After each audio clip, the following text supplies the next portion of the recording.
and welcome back to Literally Literary. If this is your first time joining us, be sure to check out our previous episodes.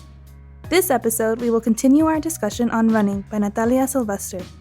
Last episode, we discussed an overview of the novel. This episode, we will talk about our favorite moments from the first half. All right. Well, we have a lot of favorite moments, but in the interest of time, we're gonna try to think about them as how interlinked they are. Because one of the things we realize as we read this novel by Natalia is so many of these things just flow together, and just like the ocean and the coast in Florida. So, so we're gonna get things started. Hope you all are staying safe out there. Um, and we'll get right to it. So I think one of you said pre-show you had a passage you wanted to highlight from the teens. So if I can speak at first to the general pacing, I mentioned in the first episode how there's I love the pacing. I mentioned it last time that I read it all in one sitting, and as you said, it really all just kind of flows into one another. And so in this very first kind of section of the book, you learn a lot about Madi and her family.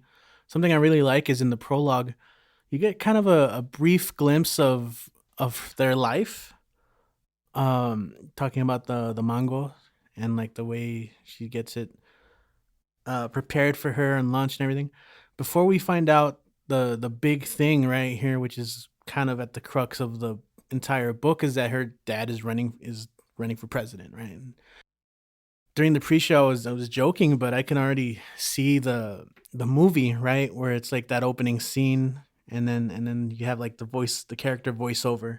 That's why my father's running for president, to make things better for everyone, except it turns out me. So that's kind of just like a sample of what we're getting. And so in the first pages of the book, first chapter, maybe even like it is for Mari, they're just kind of thrust into what that means, as her father running for president. And that means media coaches and being told what to say, and how to talk to the press, to the public, because they have cameras in their house. And that's, as a kid growing up, that's not a common thing. Now for Madi, that's so my and like you said, it flows together. So my passage just really goes into these beginning pages where she's talking about, I was talking about page 9 in particular, where she talks about before he announced being running for president.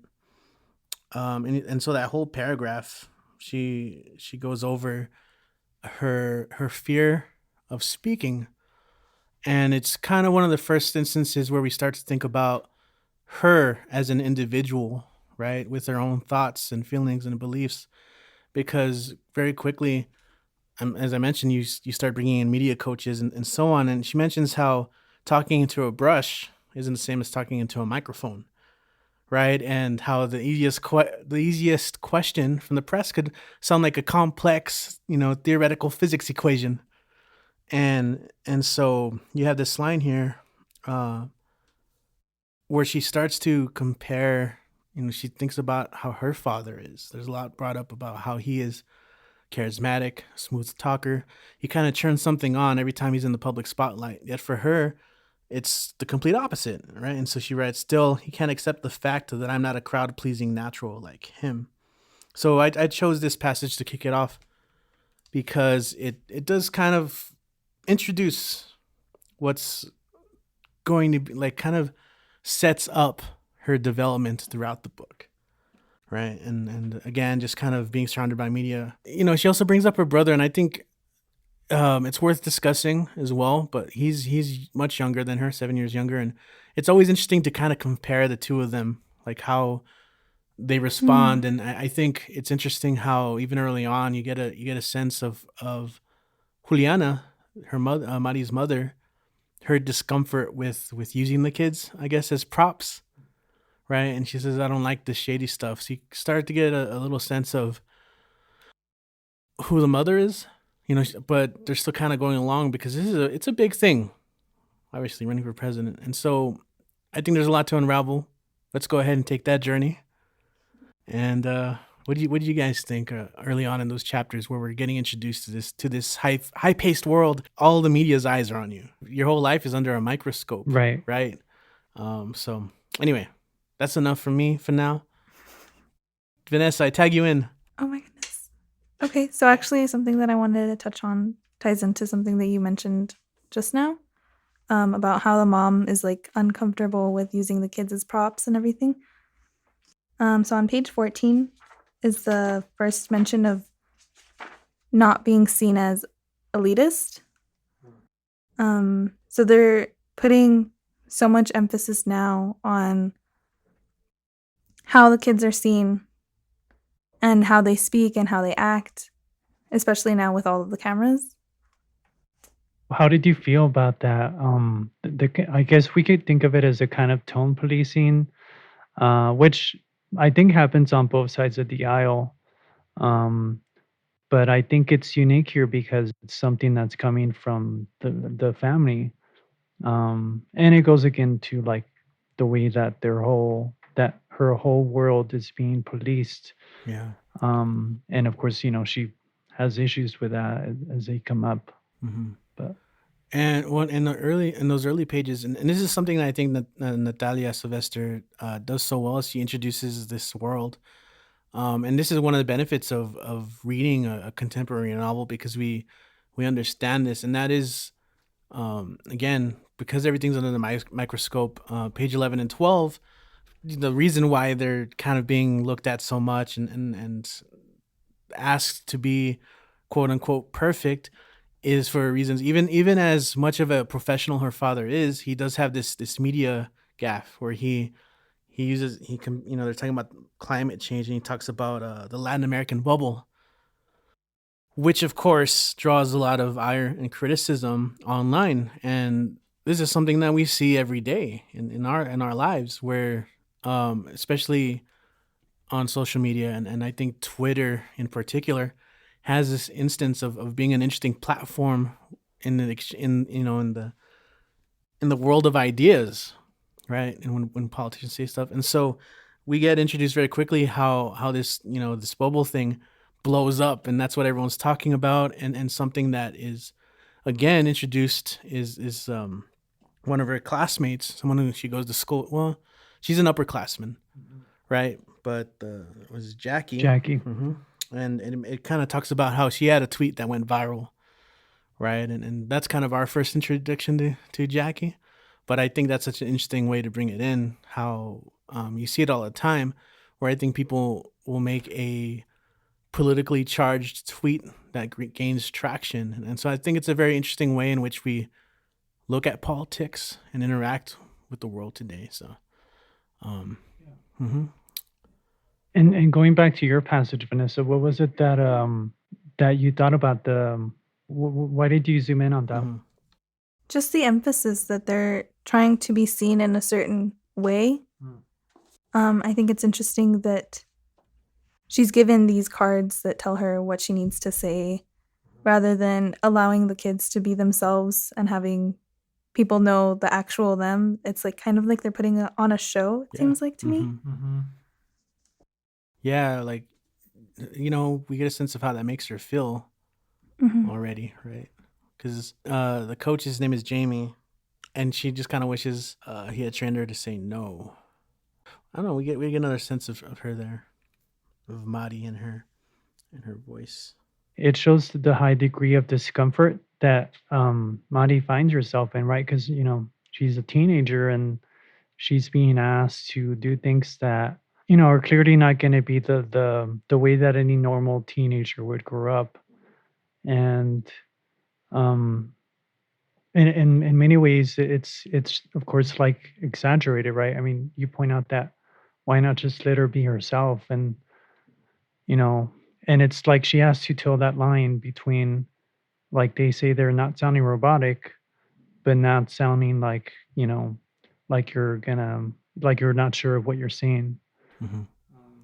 Yeah, and in terms of authenticity, in that light, in terms of authenticity, I think earlier we were talking about names, And so someone who's around her dad all the time is this guy Joe, does all the running for him, so to speak. But you get a sense of distance between Joe and the family. And so you were talking about like the whole thing with names earlier, and I think that's on the next page, right? That you wanted to talk about. Like, Yes.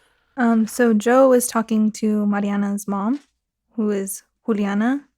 But he doesn't pronounce it that way. So it says he always says her name with a hard J, like it's a longer version of Julie, instead of the soft J our family uses. So it's really interesting, like that he works with the family, but he still doesn't even know how to pronounce their names correctly. And correct me if I'm wrong, but isn't Juliana also the name of the protagonist in I'm Not Your Perfect Mexican Daughter? I think so. Because I remember a similar issue where like like a teacher or something was like mispronouncing her name too. Anyway, that's just an aside, but yeah, it's definitely the similar thing because I think it's just Julia. What is it? yeah. Mm-hmm. And I think, at a larger level, it also shows for Joe and by extension, Mari's dad, is how Americanized they've been. I think that's interesting because, we talked about them being Cuban American and, it's a very touching opening that you kind of glimpsed into, Richie, when you mentioned the mango tree.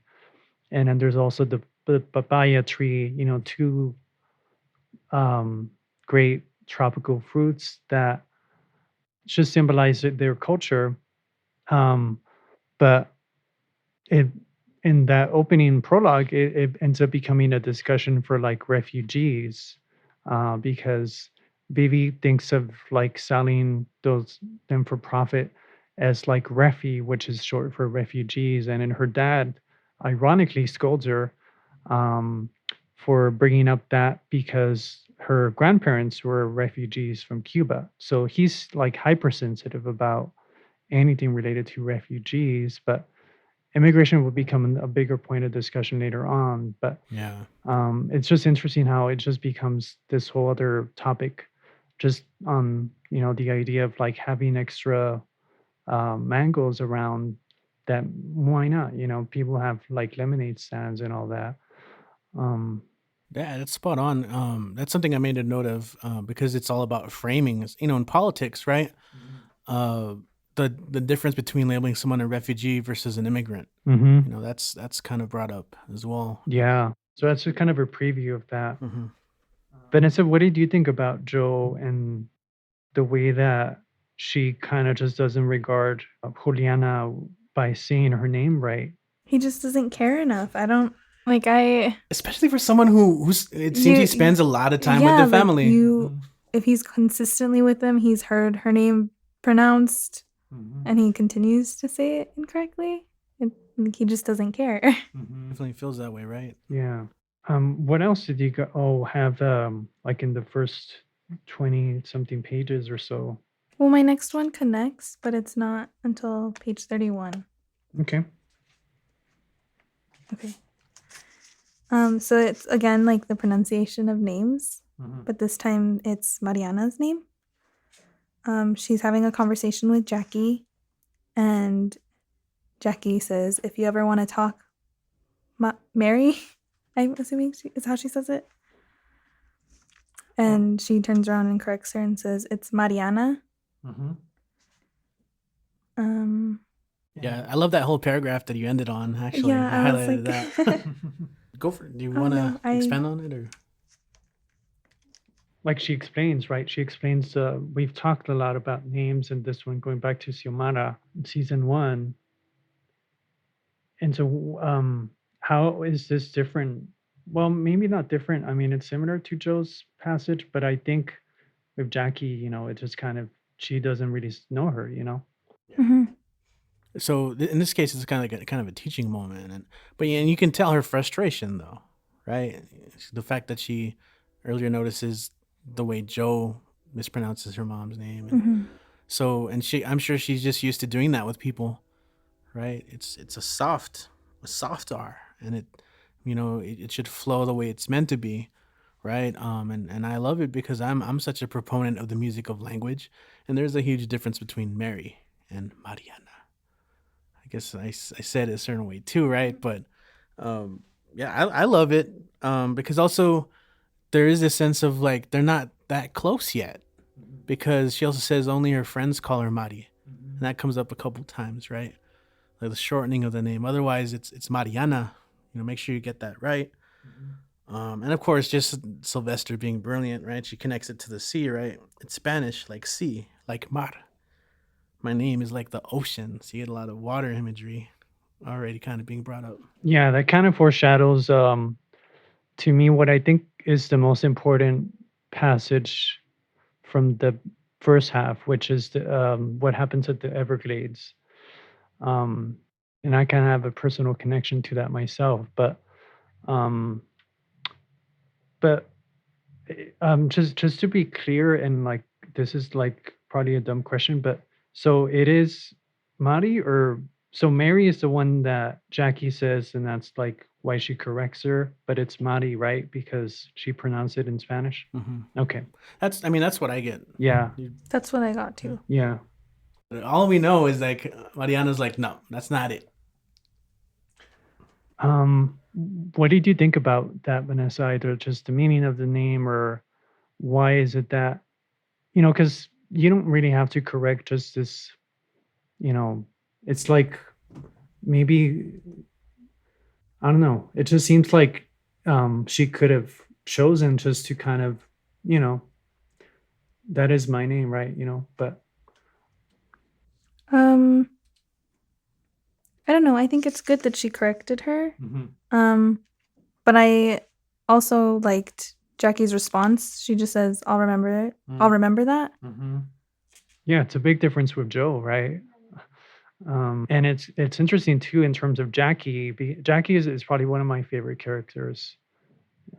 She starts off as like kind of the antagonist, right? And we talked about that. She even goes on to label her dad as a white supremacist. I mean, but here, I mean, it's a different side of her, and it shows that she's willing to listen. And I think that is kind of underrated to some degree, because these days it just seems with social media, it gets harder to listen to people because some people just want to dominate conversations. Yeah, Jackie ends up being one of my favorites too, especially because she's so active. In high school, I'll be honest, it didn't take me. It took me a little bit longer, I think, to kind of just be more aware of complex political issues. But even just I think trying to, I guess, pass out an olive branch to her class, to her classmates, to the people who attend her school. Like she's, I really love this organization, Poder, but we'll talk about them later. But even just this instance of her trying to get people active in voting. Like, do you know what these candidates are about? And it's something, youth activism is such a huge part of this book as well, especially because I think for youth, that's one of the questions in terms of like, what's your voice? What kind of, a lot of times, unfortunately, they are dismissed, right? If they want to say something, especially, I think because they, if you can't vote right yet, doesn't mean you can't be informed. So, yeah, it's an interesting crossroads here, of course, personally for Mariana, where I don't think she's thought a whole lot about, obviously, her father's politics, right? But that's, I think something that unravels a little as the book goes on. But I think Jackie is that important character, definitely in the book. Yeah. I had one coming up on 37. I don't know if one of you had one. I just wanted to talk about the writing, starting on page 32, going into 33. So it says, well, she's on her way to go confront Jackie, I guess. And so she says, "This is probably not the best move, but I'm just so anxious to do something, anything, that doesn't involve me hiding or shutting up that suddenly no other plan really matters. It's kind of like that moment before you jump into a freezing pool when you know it's going to suck, but you're already committed and running, unable to stop and both scared and excited at once. Like maybe you're only doing it for the impact. And I really like that description of how she's feeling right before she gets to the gym. Hmm. And it also, hints at the where the title of the book comes from, because you think normally running is like, well, she's running, she's gonna run for office, right? Um, but hmm, Yeah, I definitely loved a lot of the imagery that Natalia puts, like when it gets down. I think it just captures that feeling so well. Yeah. Right. Of, all right, I'm gonna jump in. Here we go. Oh, And then halfway through, you're like, should I still do it? But you like, it's too late. yeah. And that's a really great covering her trepidation of confronting Jackie, because at this point she is seen as that antagonist because of the way she criticizes her father, and that's the only way she sees it up to this point. So it is kind of like a tense situation for her. And she's naturally defensive about her dad, but just like you were saying, Richie, at the end of that chapter, with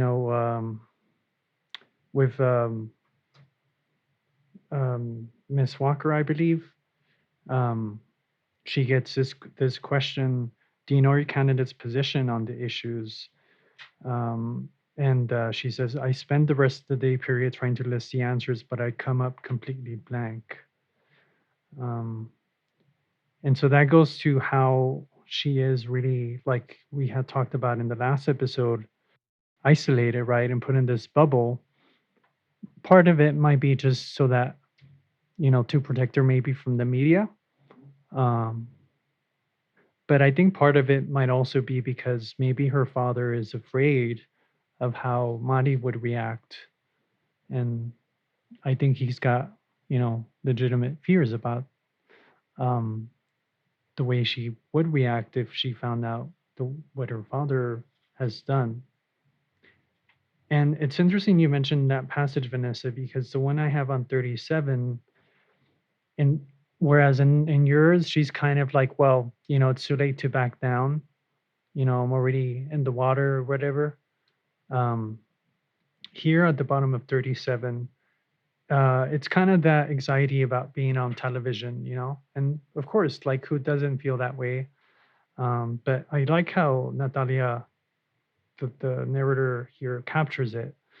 What I never noticed until I got on TV? It's not just that my palms sweat almost as much as my armpits, or that my pulse is only louder than a Noche Buena, right before someone calls the cops with a noise complaint. It's that I forget how to be human. I have to remind myself to breathe, to put one foot in front of the other, to keep my weight evenly distributed, and making my face look natural is really hard. There's either smile or don't smile, nothing in between. It's the same with my hands. Nothing I do with them feels right when people are watching. Essentially, my body shuts down, and everything that happens next is a blur. No matter how much I focus on the present moment or try to be here now, like Jamie says, I inevitably go on autopilot like some kind of robot. And of course, we talked about how this is exactly what the whole media coaches they're trying to avoid with, right? That the coaching sessions, and I think it shows the disconnect between her actual coaching and how it's just, I mean, it's just a natural feeling. I think both of you who, both of us teach, and I think we all get this still, right? The first day of class, in the butterflies and like, nervousness, anxiety even. But um, it really, I like this passage because it just does a good job of capturing those feelings that run through your head. Um, and I can't imagine how much more this would be magnified given that they're controlling everything, she's saying. Yeah. I think that's I actually highlighted that passage as well. So yeah. But it's like you're right. It's a manifestation of, I think, her confusion, because there's speaking like the robot imagery. Mm. A little later on, she kind of reflects back, and I know I'm sure you have this passage, Vanessa. Remember what her mom does to her social media? Oh, yes. I'm like, I know exactly what you're talking about. Yeah, I think it's page 63. Like I made that kind of connection as a thread there, where she talks Yes. about feeling like a robot. There's this scene right here. So I don't know if you want to read it out loud. Sure. Okay, so it's on page 62. This is one that I highlighted. I don't know if you highlighted a different one. I knew you highlighted. I was like, this one's for you. On page 62, yeah. So it says, before my dad announced his campaign, my mom took my cell and said we needed to set some ground rules for my online presence, which basically amounted to I'd have none. No liking posts that could be interpreted as endorsements. No posting pictures that might cause puppy problems down the line. Then, and here's the worst part, she purged nearly my entire history. And she mentioned, like, if anyone looked at her profile, it's like you just think it's like a bot, a robot. Mm-hmm. And so the point I was trying to make is like, that's kind of presented as a flashback, right? I think that becomes earlier than what we're talking this moment here that in the passage Jorge brought up. And like I said, that's her confusion. Like, if you have your identity, what makes you wiped away, you're put in front of, again, so this hyper scrutiny. What do I say? What do I do? How do I breathe? How do I smile? How do I stand? It's just, like you said, it's amplified, that confusion. Yeah. And why did you highlight that? And instead, like, how did you react to that? I mean, I feel like they just, oh my gosh, I can't even talk. Okay, hold on. It's just like they're making her play this part in all the different aspects of her life. I think so she talks about it later on page 63. She says, I don't know if I'll ever forgive her for making me feel so invisible, for making me feel erased. If she can delete parts of me in an instant all because of what will people think, then how is this even my life anymore? How do people I've never met get more control over my life than me? It's just she doesn't have any control, and she's kind of starting to see that more and more as the days go by, as the campaign gets closer to the end. How would you feel like if you were in her position, where both of us actually teach about online presence with students as part of our intro to English, because we do tell students, well, you gotta think about that, but of course we don't go that far. But how would you feel like would you just delete everything altogether, or go by the rules, or try to what? I mean, I think my online presence is pretty square. I don't know. L7. I don't really post a lot. It's mostly books that I'm posting. Yeah. I do use my social media more for like a platform to push books, I think. Than like this is my life. Yeah. You're such a book pusher. I know. I think on different platforms I share different things. Probably. So you have different purposes for each of the different social medias. Right. Yeah. Yeah. Like Facebook is family, Instagram is like books and stuff and pictures of me, I guess. Different book conferences and stuff. And then my Snapchat is probably more like me skating and me going to work kind of stuff. Yeah. Yeah. So then how would you feel if, you have those different sides of you, the different hats that you wear? How would you feel if, like, all of a sudden all of that would be the same across the board?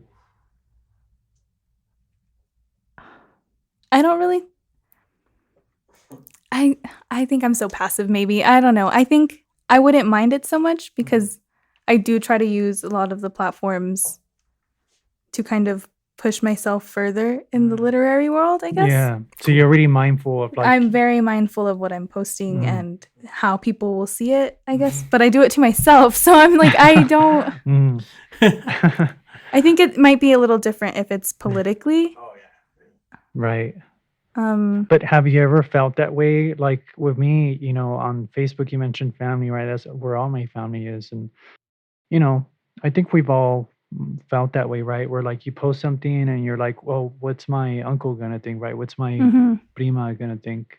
So it's just kind of more extreme at this level. Yeah, especially because she is so sheltered off from like her political views. She doesn't know what where she stands in any of these ideologies. And now her feed is like, no, it's a little more extreme even though, because not only does she delete her feed like on Instagram, she goes through her camera roll and deletes anything that might be of that same kind of. So even things that aren't posted online, you mean? Like things that are or did I read that wrong? Oh, okay, yeah, on 62 at the bottom. Yes, I scroll through what little survived in my library, which is interesting because she didn't post those pictures. They were just things that she had for herself. Yeah, I mean, that is even more extreme. And again, it goes against what you mentioned at the very beginning about how they don't want to make her sound robotic. But just like you were saying, Richie, I mean, you would see her account this way, she's going to seem like she's a bot. And I know this sounds like maybe implausible, like, but it's funny because just this morning I was reading about something like this in real life. So there's a couple politicians, George Conway and Kellyanne Conway, and they're actually on the opposite sides of the political spectrum, which is kind of her daughter, right? Yeah, you heard about it? Yes. Yeah. So her daughter was told that I don't know exactly what she was told, but something similar where like you can't post anything or you got to delete your accounts, Yeah, she was being really critical of Trump's administration. Yeah. And as we know, her mother was a spokesperson for a good while. Right. And I think she was even critical of their marriage, which like, because it's kind of weird, right? That like they're completely opposite, polar opposites, and you would think, well, how could a marriage work like that? There's been some interesting ones over time, But but yeah, I mean, just wanted to point out that real life example where what she ended up doing is they made her delete the accounts, but she ended up creating whole new accounts. Because the truth is, people are going to be looking there for. I mean, it's brought up in the book too. Jackie says that she has power, right? She has a platform, right? Because people will look to her in that degree. What does she say about her father and policies and so on? So you can see why they're trying to be so tight with the family, but we get to see from Mari's perspective how constrictive and how dangerous that is to her well-being, right? To her own growth as a human. And I don't know if we can rewind the tape a little bit, but I had some before that, going back to Jackie. I think it's fine though, because even the passage we were talking about was like a flashback. Yeah, it was like a connection. Right. Well, just on 51, going back to Jackie, as I said, I really gravitated toward her character, kind of reminding me of what's her name, the protagonist of Hate You Give, and the way that she's very political. Star, yeah, thank you. That she's very politically active, and she ends up writing these things in front of the school, in front of a mirror, things like racism, police brutality, femicide, xenophobia, Trump, homophobia, climate change, and it's a very symbolic message, of course, but also very concrete. And, she ends up getting a lot of attention for it too. So I think Jackie is kind of the opposite of Mari, in the sense that Jackie is very much politically active, and also using social media, right? I mean, her posts end up going viral, and then even like Teen Vogue, which people might who aren't familiar with it might think of as like a fashion magazine, but it's very actually political nowadays. which is Um, great. yeah, it's pretty amazing. Um, but I just wanted to mention that as kind of an example of like how she's being exposed to different things that no matter how much the parents and the operatives the campaign team tries to control her, she's going to be exposed to these things one way or another. There's also a point that Mari transferred. She was in like a private school, but for public image, they were transferred to a public school to seem more real, right? More relatable, I guess. It's the opposite of what happened in Star. Yeah, right. Yeah. That's interesting. Yeah. And I think that movement, because you said she's exposed to these ideas, I think that's one of the most important things of growing up, because, when you grow up, let's say with your family or whoever you're around, you kind of are surrounded with how they think, their ideals. But once you start getting older, and high school is a good point, you start to meet people who think differently, right? Have different backgrounds.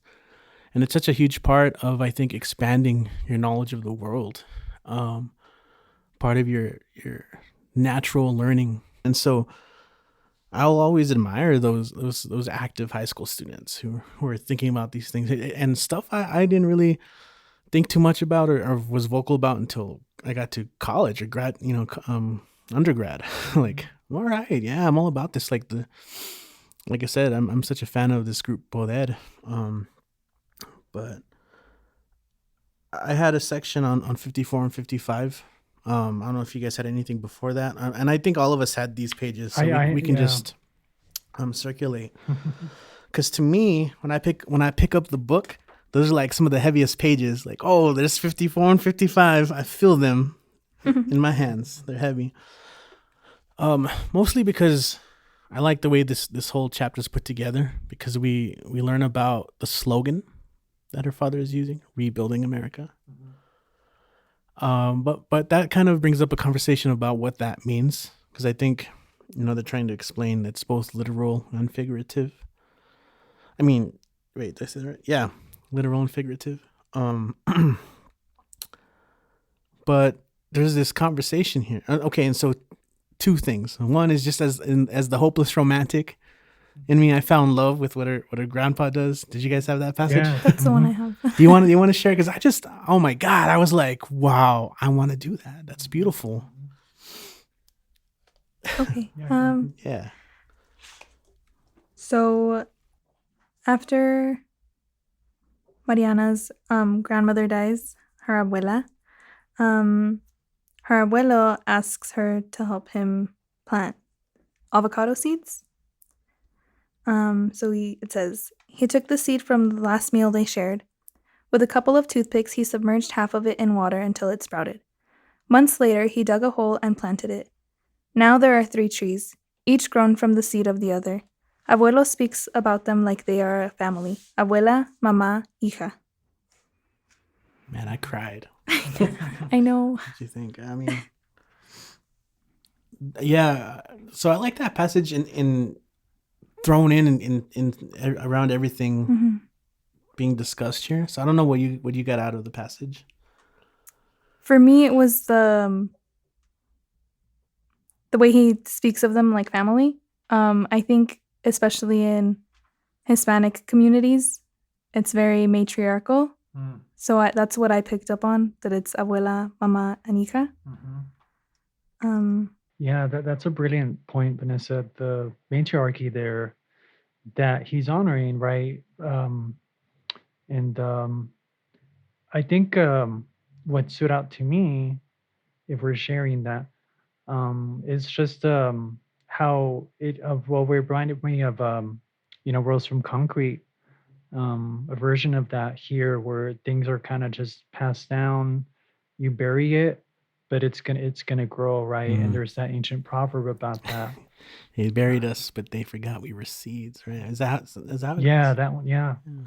And aguacates are probably my favorite fruit, even though I mean they're kind of like a vegetable, but Um, it's we've talked about mangoes and papayas and aguacates here, and it's just beautiful in terms of the food. The way that you grow these things yourself. They're growing them, um, and just a way of honoring her memory. And like you said, still, Vanessa, that it becomes something that is personified by the abuelo.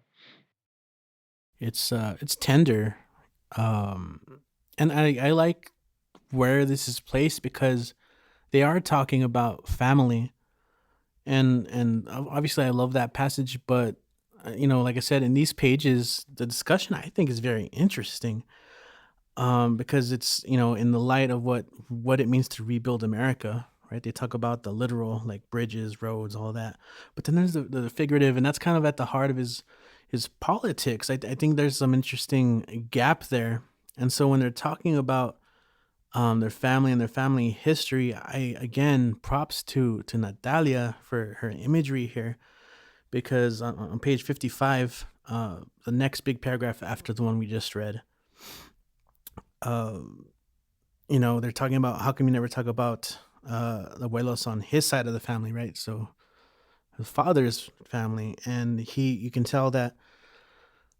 there's something that he doesn't want to talk about. And so the way she describes her father here, he got quiet and started pinching his thumb like he was trying to make his fingerprints go away.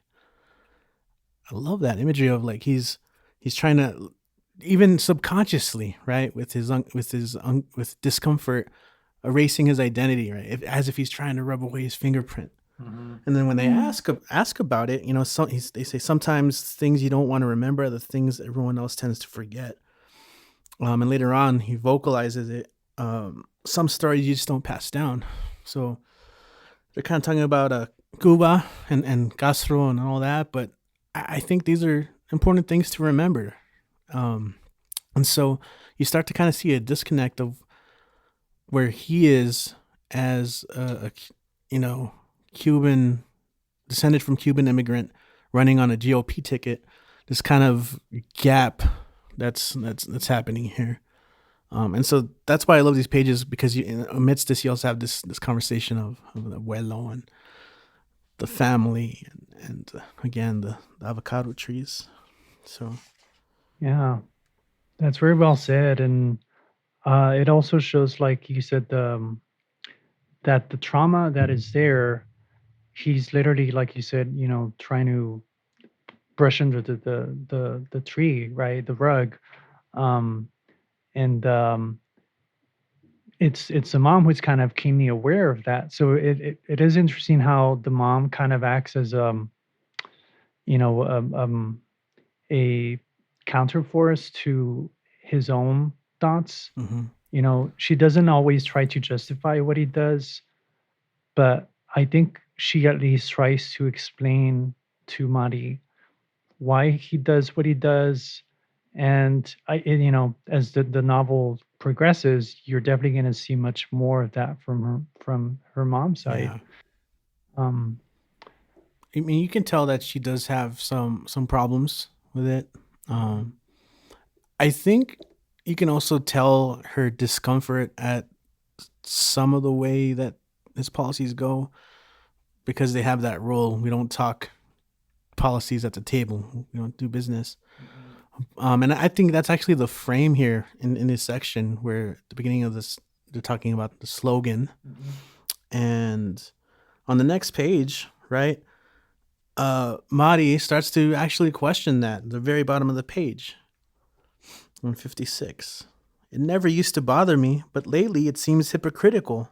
Don't talk about politics with your kids, but make them pose for your campaign pictures. Don't talk about politics with your kids, but have them say they approve your message in sketchy videos that maybe are or maybe aren't for the PACs. Don't talk about politics with your kids, but expect them to support your policies. Yeah, I love it. She's already starting to like get that rebellion in her, like, wait a minute, there's something not right here. yeah. And then I just had one more on 65, but I don't know if you all had one before that. Did you have one before that, Vanessa? No. So in addition to the how Mari's finding out about her dad and the things that he hides, and ironically, you know, he, maybe not ironically, but symbolically, he's choosing to keep things hidden about his own family, and yet he's asking for Mari to also hide things about herself, right? And again, that's kind of that contradiction that you pointed out, about you got to promote the campaign, but you're not supposed to talk politics. Um, I think what kind of shows a little later on a bonding moment between father daughter is when they go to the Everglades. And when I visited as I said, I've been to Miami to visit my my tios there, who are Cuban. Well, I got to go to the Everglades, and those who haven't gone, it is like a swamp, and so they're, just like it's described. Natalia does a really good job of describing it. You get on these on those river boats, whatever they're called, and so they're really noisy. And then you get up close to those gators, and what's funny is that these boats don't look like, they're not, like ships, right? So like it seems really easy for a gator to just hop on your boat. um but the gators, to give them some credit, they seem pretty chill. um so they're not really looking for trouble. But it was a memorable moment, because I never been there to Florida before. I never been to the Everglades, and we got to eat frog legs. Um, so I learned a lot about that kind of culture, like Cajun culture to some degree. Um, but for Madi and her dad here, this becomes a moment where gives her the big news, right? He pops the big news that he's going to run for president. Um, and at the end here of this passage on 65, um, she says, "I'm really happy for you." Um, and he ends up kind of breaking down over this, um, and then he says, "For us," he corrected me. He thought, "Everything I do is for us." We went back to scanning the mangroves for alligators, and every once in a while we'd see one. It's still slithering by so quietly it barely disturbed the water. I mean, that's exactly what it was. They're very stealthy creatures. We counted 34 turtles and 67 white ibises, and even spotted two of their nests. And then he says, "You're that one," he said, pointing at the biggest of the little ones. It had more patches of white than brown, and it looked the most like its parent. Um, Esos otros días look a little lost, but I have faith in that one will find her way. And it's just this little beautiful moment where they get to bond out of this natural habitat. um, and it also becomes, of course, a moment where he kind of opens up a little more, because of course politics has kind of been out of the table. But here, I think, he the way he frames the politics is going to be super important for the rest of this. But it because he frames it in a way, well, the ways I'm doing this is for us, so that really gets stamped in her memory. um and that's why I really liked it. I think you get to see a different side of him, that we hadn't seen before. He's tender here, whereas before, he's very worried about his self-image. You see him as father, not politician. Hmm. Just that kind of parallel of like, this one's gonna find its way. Maybe Madi finding her way. Yeah. um which kind of is an interesting foreshadowing, because he's implying there that she's going to carve her own way, right? But you know that also then kind of leaves the door open for her. What else did you guys have after that? Well, I have one that connects to that, but it's kind of further out. Hmm. It's on page 85, and she's talking about the Everglades again. So she's doing research for her community service proposal, and she had decided during class that it was going to be um, for the environment. So now she's looking up the Everglades, and when she's trying to go to sleep, she can't stop thinking about all of the information that she found. So it says, and when I finally got to sleep, my brain couldn't shut up about all of those facts and figures. How the swamps shrunk to half its size, how even the alligators are not fully grown because they're short on water, how the Everglades is becoming saltier, which is bad for our drinking water. I think it's really important that this is the topic that she decides that she really wants to focus on and that she finds that she's passionate about. And it is also interesting that she chooses this moment, given that it's a good memory for her, but it's a partially political memory because it's like her father announced he was running for president, but it's partly also, I think, of course, a family memory, because he does kind of open up, and shows that soft spot of his. Um, but I also found that really interesting that like she's able to see the Everglades within that environmental perspective, versus I think, you know, not every tourist is going to see it that way necessarily. Mm-hmm. Yeah, it's already an important place for her, especially because of like that passage. That's a moment she shares with her father and likes to visit, because I think even later on when there's a lot of tension, her father trying to like make it better is like, okay, let just me and you, we'll go somewhere, and they kind of guess. She's like, I can't remember if she makes him guess or if she's like 3 places, and of course one of them is Everglades because they have that connection. So I think because of that already, she's able to, like, I think, yeah, find out what's happening there. I think a little easier.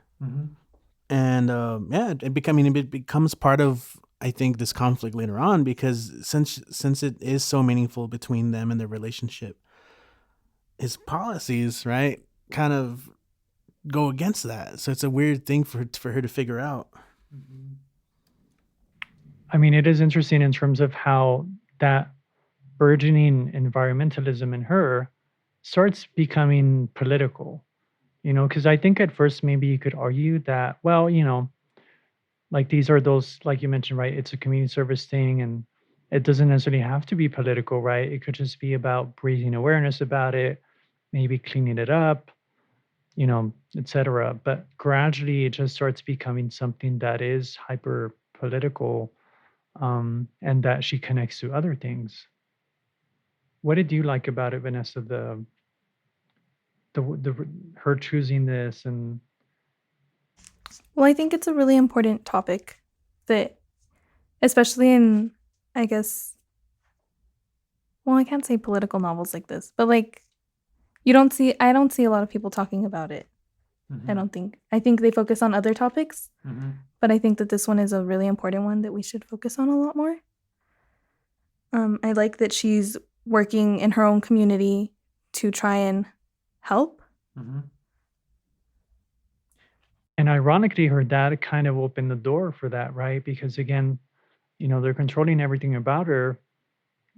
So, but except for this, like in a way, she has that door open because her father made that space political, by turning it into like a campaign announcement, right?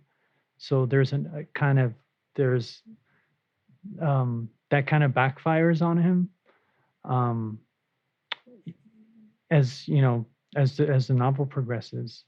I also feel like she finds her passion in this because,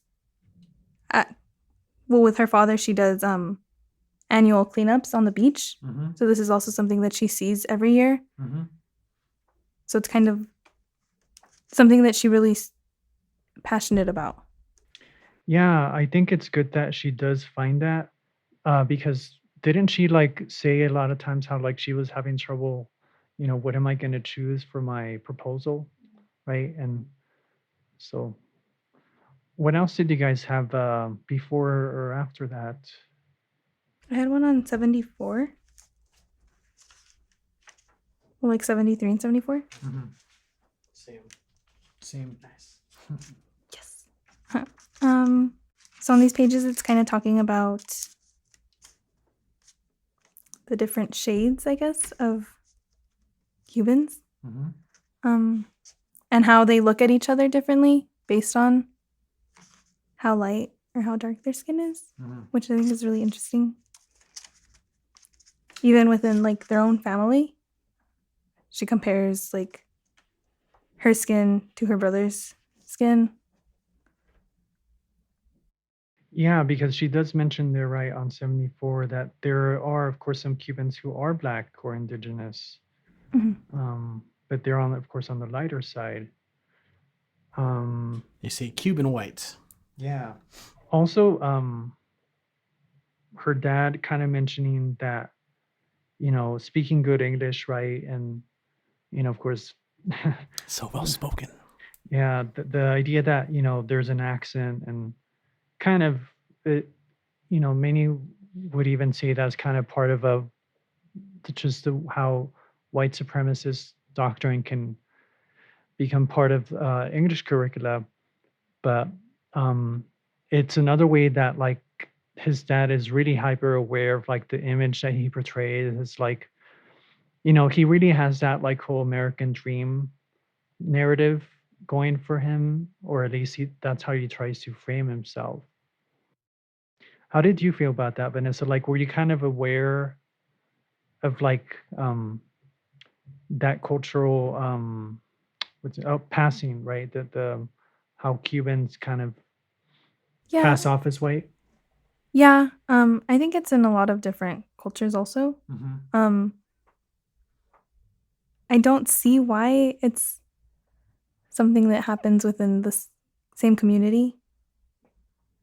What do you mean, the same community? Like within the Cuban community, it's something that they do to one another. Like calling each other out or passing as white? You're talking about like the colorism. Right, the colorism. Oh. So like we talked about it before. I'm Not Your Perfect Mexican Daughter, where when Julia goes to Mexico, the way her family looks down on I guess indigenous people, or they're more brown, they're more it's so what you're saying is like in the same community, still kind of creating these hierarchies. Right. Yeah, I mean, I think I don't know about y'all's family, but yeah, I mean, in my family, like, and just like you're mentioning with Julia and I'm Not Your Perfect Mexican Daughter, like if you act too American, they call you güero or güera, and it is kind of meant as a put down, even though it's kind of like tongue in cheek, but I think it is something that is another way that like you said, there's hierarchies formed, right? That white is right, and if you're a darker shade of your own culture, then you're just they're going to discriminate against you. It also reminds me, of course, of We Cast a Shadow, which is all predicated on how much his son needs to pass as white in order to be able to succeed in what he sees as society. But I think it does show that awareness, right? Of like, well, if you pass as white, there's advantages that come with that, just like we saw in We Cast a Shadow. What else, Vanessa? Well, at the end of that paragraph, she's talking about how her mom's putting sunblock on Ricky. She says, but I wonder when mommy slathers Ricky's face with sunblock, if it's really so his cheeks won't burn or if it's so his features won't get too dark. And so it's interesting that even like her mom is kind of pushing this. Yeah, at least she feels that way, right? Like because the implication, right, is that he would be seen as it's messed up. And so just like you have it in Cuban culture, like we had said with Mexican culture, colorism is very real and much more of another way that indigenous communities in Mexico are, subjugated. Um, but here it just becomes kind of a way of it's politically convenient, for all of them to be seen as like the white family. And I think to some degree that might be um, their own like cultural stigma. But I think part of it might be that um, they, the cultural stigma against like being too dark or too brown. But I think part of it might be also that um, they want to be seen as part of like the part of America, and there's of course that image of like America is kind of a white Christian nation. So they want to. So I think I'm not saying it's justified, of course, but I'm saying that I think that is part of their rationale for it is they want to feel like they belong, especially because he is running for president. Um, it had something happened with President Obama as well, right? That he's kind of a lighter skinned Mhm. African American, um, because his mom was white. But yeah, so it kind of brings up interesting discussions about that within the political realm. Did you have something after that, Vanessa? Um, so I kind of wanted to talk about a tweet that Jackie's sends on page 86. So it says, I'm really looking forward to Senator Anthony Reese's interview tonight and a real conversation on climate change. Voters want to know what candidates will do about the issues, not what kind of toys their kids play with. So I really like that one, just because I think it's more important to see where they stand on things rather than doing some house tour or any, like, I think we really celebritize, I guess, is that even a word? Yeah, for sure. Celebritize politicians. Mm. And I kind of wish we wouldn't do that so much. Mm. I think we should definitely focus on what they're talking about, but I don't think that this kind of what's the word I'm thinking of? Yeah, those tactics. Right. That's probably the word that I was thinking of.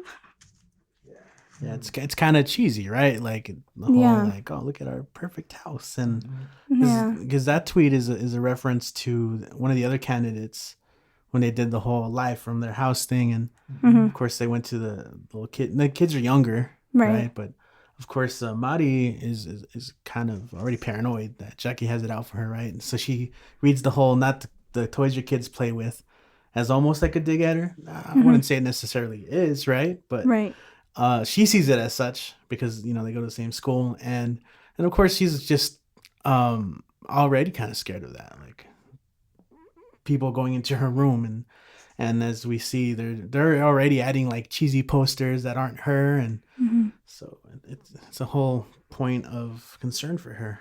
Absolutely. Yeah, the whole the invasion of privacy that she's talked about quite a bit in the beginning of the novel is also something that she is, of course, is trying to avoid, but at the same time, not to the extent where like she has to scrub, any kind of like anything that could be considered controversial, right, of her online presence. But you brought a really good point, Vanessa, about celebritarian culture, where not even restricted to politicians, right? But any kind of public figure, movie star, um, artist, musician. I think also any kind of public figure, like even like journalists, people who we see on television.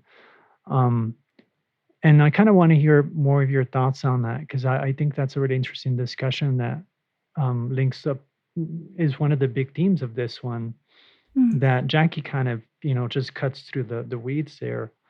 Um, why do you find that so?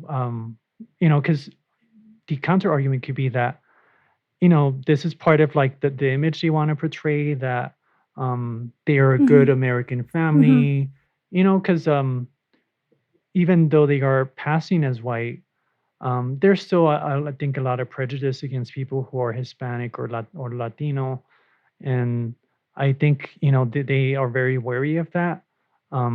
Which is why his dad, for one, is running as a Republican. Um, so yeah, what broader point did you want to make, or what did you want to add to that? Well, I like that you mentioned journalists, because that hadn't even crossed my mind. But that is something that we also do, is we see them on TV giving the news reports, and we're like, look at them. Yeah. They know everything and they're awesome. Right. But I don't think, and I think a lot of people will just follow that person rather than, and like, oh, this person knows everything that I need to know.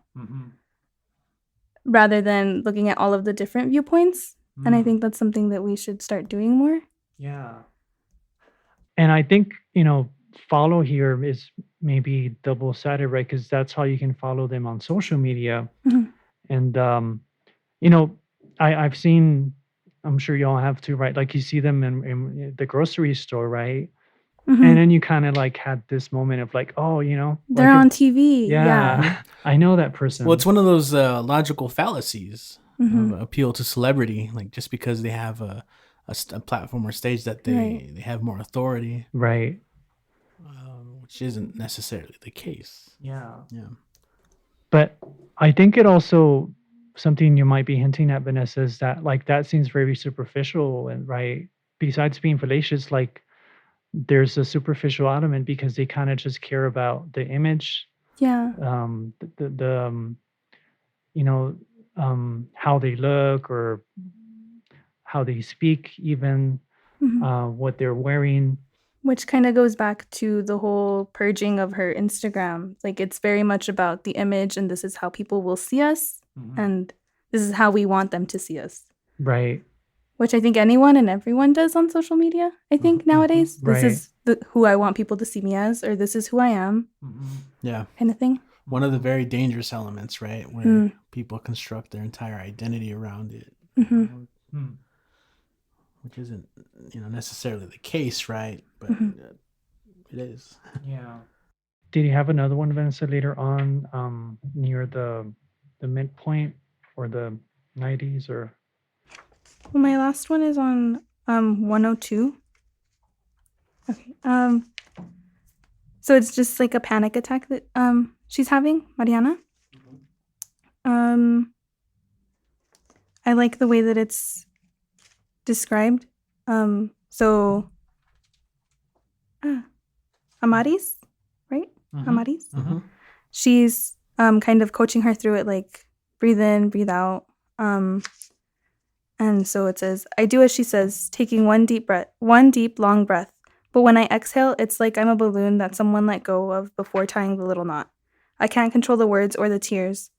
And she kind of just starts rambling on about how she's feeling about this entire home interview, about how she's being forced to say certain things, on how her room is decorated, I think is another one. Because it's not even, she goes on later to say that it's not even her space anymore. And correct me if I'm wrong, but is this after she had decided to walk away from the interview? And like, yes, this is, she's already at, yes. Okay.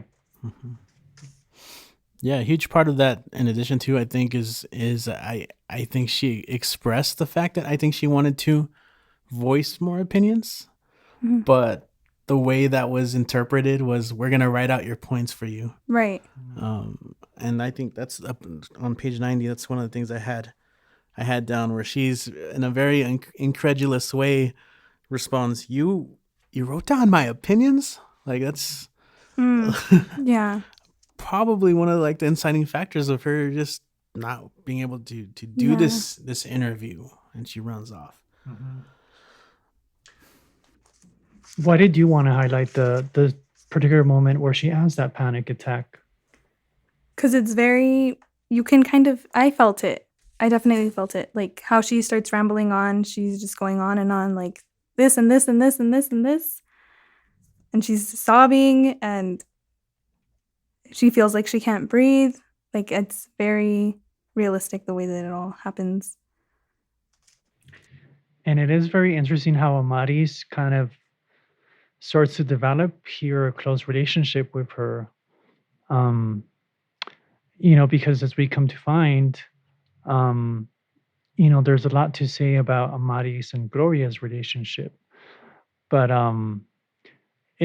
but kind of what you were saying here, that the panic attack is something that kind of harkens back to where I mentioned that she was very nervous in front of the camera, and now it just becomes this full-fledged panic attack that no one in her family's there, right? So it's kind of ironic too, that her father is so worried about her, like, getting exposed to politics, um, what she posts. But in the moment where she needs her father or her mother most, they're not there. Um, and, her father's just worried about his own interview, right? So I think it really shows that growing chasm between um, what her father is doing, campaigning, and what she's going to end up doing.